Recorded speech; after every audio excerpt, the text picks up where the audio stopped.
Primetime ratings last night. CNN, 569,000.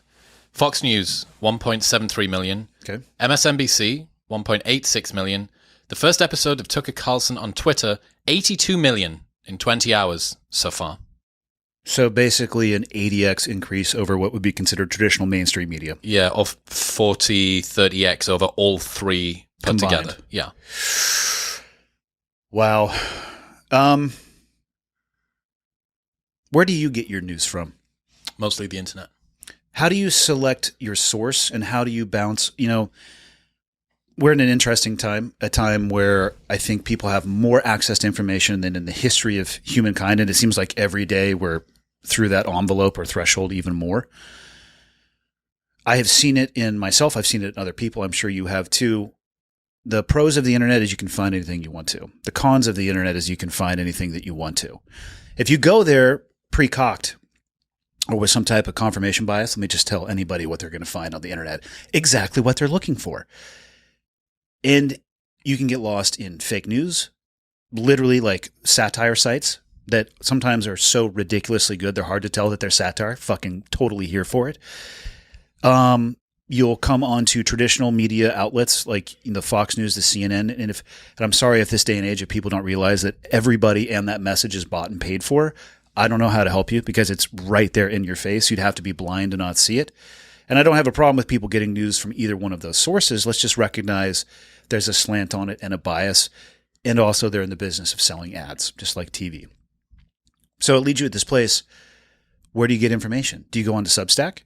Do you go on to Twitter? Do you go on to traditional media outlets?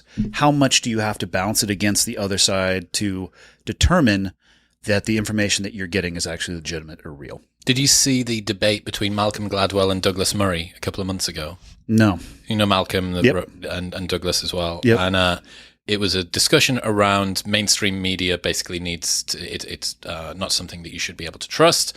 And there was some really interesting arguments from both sides that there are constrictions and guidelines around what you can and can't do with traditional media that are unrestricted when it comes to the more new media. But that also brings with it degrees of freedom that people can take advantage of. It was a really, really interesting discussion. And I think the sort of terminally online world sees new media as this bastion of free speech, which gets itself closer to the truth because it's no longer encumbered by any of the rules and procedures and the bought and paid for and so on. But I think if everybody took a really close look at it, the incentives are different, but they're still not exactly pure. Free speech and truth are not always synonymous. And I think people have to be really cautious with that. I don't have a great answer for myself as to where you even bounce ideas or resources, especially in a world where, like, I've just recently started playing around with Chat GPT. Holy shit. Or image creators. Holy shit. And these are in like what will be viewed in the very near future as their infancy. Yeah. If they're that good right now and it can really fool intelligent people, I feel like Skynet is just around the corner. We are mere inches away from just getting butt fucked by robots. That's what it's going to look like. Dude, I have a friend who sells silk pillowcases and bamboo sheets on Amazon. And he has been Amazon funneling and building his business up and so on and so forth. It's very effortful to do. And he got ChatGPT to write his sales page for him. And then he used Midjourney to create the photos that he needed to do for the image listing. And the increase in his sales that he's had is absolutely absurd. And he showed me, look, these are the other top 5 competitors for bamboo sheets and silk pillowcases in the United States. And look at how much better my images are. He's like, well, because I wasn't constrained by reality or physics. I was able to just perfectly dial in exactly what I wanted through Midjourney. And I got ChatGPT to write the prompts for Midjourney. Yeah. So you've got AIs telling AIs what to do. So I literally, the day before yesterday, this is the 7th of June, I think. On the 5th of June, I tried Midjourney for the first time because I kept seeing articles about it. And I was thinking, how could could I improve YouTube thumbnails for the podcast messing around with this? Because oftentimes, as I'm sure you or your staff knows, I kind of want to have a certain feel, so I'll just Google image search. I'm not Google image search. Shit. I'm going to create it in a day and a half. And I'm going to be super upfront honest. I'm an idiot. I am not an intelligent person. I can wrecking ball my way through life. In a day and a half, I have already created some images that were beyond what I was even thinking was possible. And that's 1.5 days. I mean, with the least experienced user on the planet. Yeah. Yeah, it's terrifying, man. So I think your point when it comes to talking about media, heterodox, new wave, whatever, is that you're going to be able to propagate a lot more news stories that are going to be automatically generated. Maybe this is the bulk of reporting, the boring stuff that just needs to be done, potentially will come from ChatGPT or some other sort of automated system, which has been trained on the biases that humans have. Yeah. So it perpetuates and propagates those existing biases. So yeah, man, this Tucker thing is absolutely fascinating. For I think Matt Walsh's "What Is a Woman" that the Daily Wire released over the weekend to celebrate the start of Pride Month. That's right. They released it. Twitter allowed them to put it up. Correct. Then Elon Musk retweeted it and pinned it. That is potentially the most viewed documentary in human history now, because it got hundreds of million, I think 100 million plays over the weekend. That's insane. On Twitter. The most viewed documentary in human history. I think that's a metric for how much people don't have faith anymore in traditional media sources. I truly think that it is. My concern is with the AI, whether it's a good thing or bad thing, at some point, my thoughts will always shift back to weaponization. And the volume of information that AI can create and could get the snowball rolling downhill before people could actually backtrack and figure it out. For most people, it seems like their deeply held beliefs are about one click deep, and it's usually the first search result. So if you got a volume of information heading in the wrong direction that was legitimately untrue, and I think it's a very fair thing to say that the Western world, however you would want to define that, has, there's an access to every belief system, and there's an access to those belief systems, and those belief systems are also looking at AI and leveraging AI and weaponizing AI. I don't know if we're intelligent enough as a species to survive. Well, think about it this way, right? You make content on the internet, as do I. What you're trying to do is find a balance somewhere between exactly what you want to talk about and what your interests are, and some degree of what's going to be at least partially interesting to the audience. You don't want to compromise yourself so much that you get audience captured, but you don't want to be so niche-y and completely solipsistic that all you do is indulge yourself over and over. It's a blend between the two, right? There is a third participant in every conversation that is the audience member that's listening. What you're trying to do is, in some regard, on varying degrees, reverse engineer what the audience wants, right? That's at least you're conscious of what the audience wants. So creators try to do that, and then algorithms try to deliver content that people want to it. So the creator predicts what the algorithm needs based on what the audience wants. Now, you can remove the creator altogether and just go algorithm direct to consumer, right? Because you have no restriction on how many different iterations of content and images. You remember the Cambridge Analytica thing, right? Where there was custom-built memes around the exact pain point that these particular subgroups had around Hillary Clinton or whoever it was, and we're going to target them and create them and do all of the rest of them. But there's still a guy somewhere sat working out what meme to make, what text to use, dragging the image in, creating it, putting it out there. You could have individual right, I know Andy's profile, and we will make a meme or a series of memes just for him. So I think, But wait until the AI can replace that individual, and then you have AI teaching other AI. Correct. And then we have to go beg a robot for our water ration every day. Yeah. Well, dude, I think it's terrifying. Yeah, it is. And when you think that within the space of probably 3 years, it wouldn't be surprising if most of the content created on the internet is no longer human generated. If you think that the internet is a cesspool at the moment, at least you know the content that you're consuming was made by another person. Yeah. In the future, it very well might be the case that it's a rarity to not have an automated, oh my God, this is a post from a real person, as opposed to an automated bot of some kind. There's already social media where you need to upload images of your face I think maybe even Instagram has this for verification now to ensure that it's not bots. So you have to put a photo of your face up and maybe a photo of your ID up. And what this does is it ensures not only is it the same person, but if you try and duplicate it, you can't have more than one account or some such, which is trying to restrict bot activity. And that's just now. I mean, in 1.5 days on Midjourney, I feel like I could create both of those things. A full universe. Give me a half an hour and I could create both of those things. And then Here's you a have new person.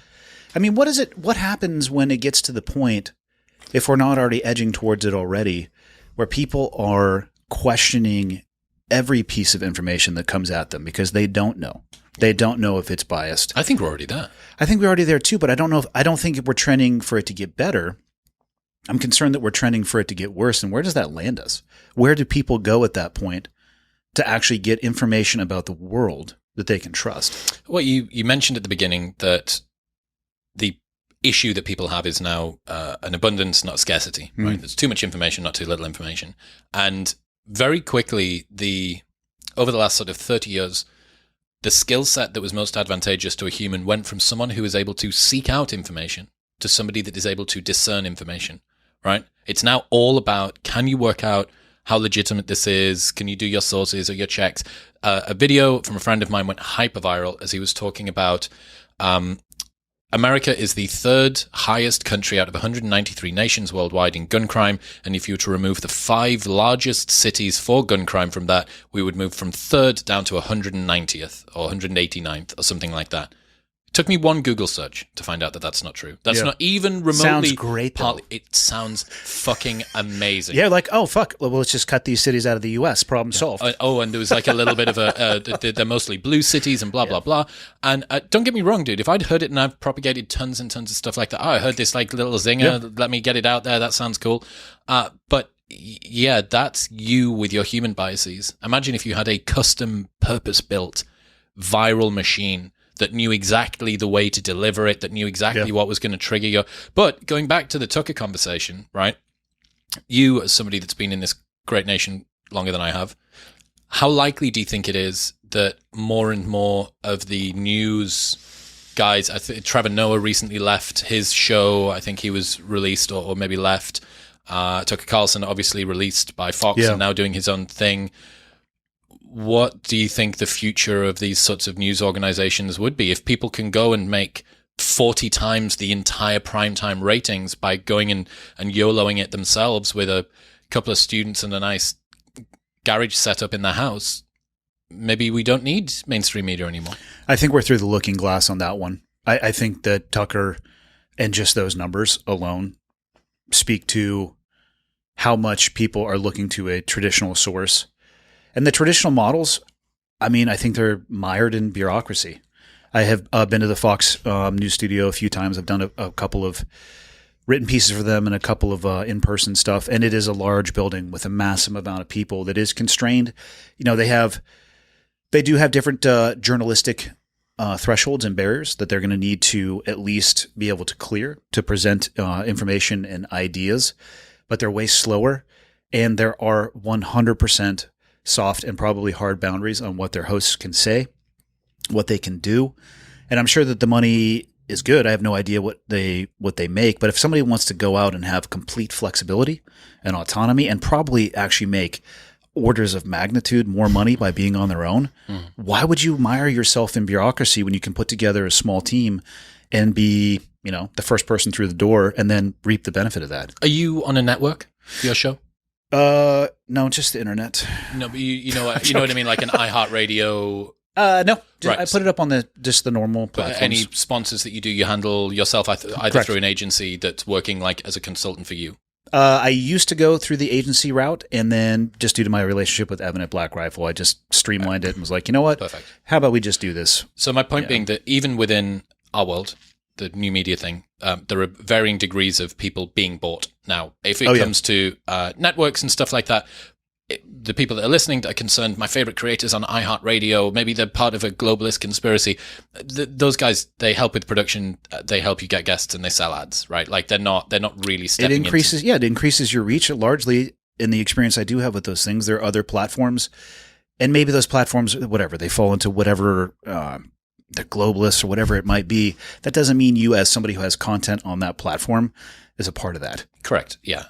My point being that even within that, you found it easier to streamline even what is already quite a streamlined way of working. So for somebody like Tucker, I would be really interested to know why Twitter, apart from the fact that you can reach what will probably hit 100 million plays in 24 hours, which there's no way even on YouTube that you could do that. If you did 100 million plays on YouTube in 24 hours, you would be the number one trending video worldwide on that site. Of all time, probably. Mr. Beast's Squid Game video did somewhere in the region of 70 million, but that was a movie-level production that was custom built for virality. Tucker it was a well-crafted monologue. He was actually talking about this dam explosion.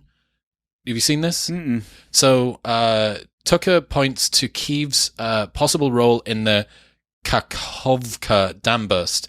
So if it was intentional, it was not a military tactic, it was an act of terrorism, Tucker said, commenting on the incident. Blowing up the dam may be bad for Ukraine, but it hurts Russia more, and for precisely that reason, the Ukrainian government has considered destroying it. So basically, he's saying maybe this is a false flag-y type thing. Yeah. The water level below this dam has risen by 12 meters, which is... that's going to change some neighborhood layouts. A fucking city. It's what used to be a city. Yeah, correct. Your granny's now at the bottom of a lake. Totally. But my point being that he's able to talk about stuff that he wants without any restriction. I don't know how he's monetizing, and I would love to know why he chose Twitter, apart from reach. Reach is self-evident.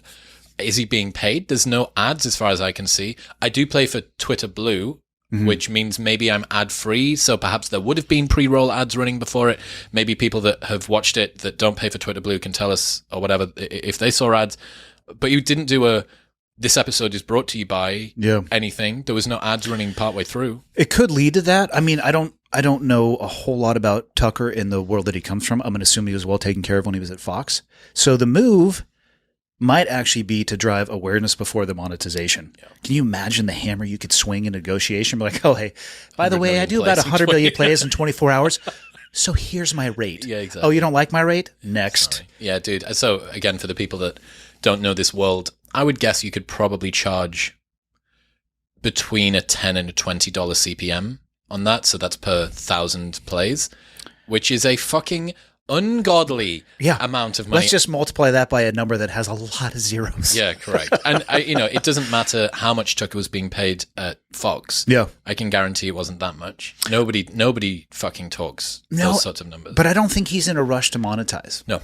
I think his move is probably build foundation, because then you can take it. Then you're the captain of your own ship. You have your hand on the wheel, and people can get on board, but you get to tell them what stateroom they're in, as opposed to the other way around. Yes, and think about it this way: Tom Segura, that does Your Mom's House, he pivoted from comedian with podcast, comedian with very well produced podcast, comedian with podcast and other podcasts under it, to now network. Yeah. So he is vertically integrating himself further and further back up the chain. Smart. Yeah, and I don't know who directs the editorial policy at Fox News.